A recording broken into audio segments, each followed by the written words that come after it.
ಸಿದ್ಯಾ ಪದೇ ಪದೇ ಕಾಲ್ ಮಾಡ್ಬೇಡ, ಮೊದ್ಲ ಟೆನ್ಷನ್ ಆಗದೆ ನಾವು. ಯಾಕ ಏನಾಗೈತಿ? ಮೊದ್ಲೇ ಕೆಲಸ ಸಿಕ್ಕಿಲ್ಲ, 3 ತಿಂಗಳಾತು. ಎಲ್ಲಾ ಕಡೆ ರಿಸ್ಯೂಮ್ ಕೊಟ್ಟೇವಿ, ಎಲ್ಲಾ ಕಡೆ ಇಂಟರ್ವ್ಯೂ ಕೊಟ್ಟೇವಿ, ಒಂದ್ ಕಡೆ ಕಾಲ್ ಮಾಡತ್ತಿಲ್ಲ ನಮ್ಗೆ. ಅದಕ್ಕೆಲ್ಲ ಯಾಕೆ ತಲೆ ಕೆಡಿಸ್ಕೊತಿ? ನಮ್ಮ ಅಜ್ಜದನ್ ಬಾ, ಮಟಕರ ಬಂದರ ಬಾನಿ. ಲೇ, ನಂಗ ಮೊದ್ಲ ದೇವ್ರ ಮೇಲೆ ನಂಬಿಕೆ ಇಲ್ಲ ಅನ್ನೋದು ನಿನ್ಗೂ ಗೊತ್ತ. ಆಯ್ತ, ನೀ ಇಷ್ಟ ಕರೆಯತಿ ಅಂತ ಹೇಳಿ ಬರ್ತೇನೆ ನಾನು.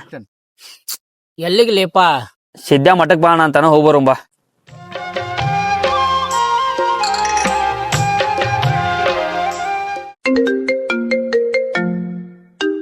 ಹಲೋ ಸರ್, ನಮಸ್ತೆ. ಮೊನ್ನೆ ನೀವು ನಿಮ್ಮ ಫ್ರೆಂಡ್ ಇಂಟರ್ವ್ಯೂ ಕೊಟ್ಟಿದ್ರಲ್ಲ, ಸೆಲೆಕ್ಷನ್ ಆಗಿರಿ. Monthly 30K salary. ನಾಳೆ ಬಂದು ಜಾಯ್ನ್ ಆಗ್ರಿ.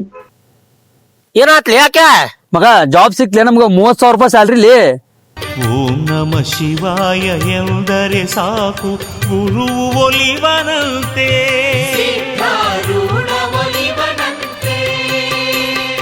ಓಂ ನಮ ಶಿವಾಯ.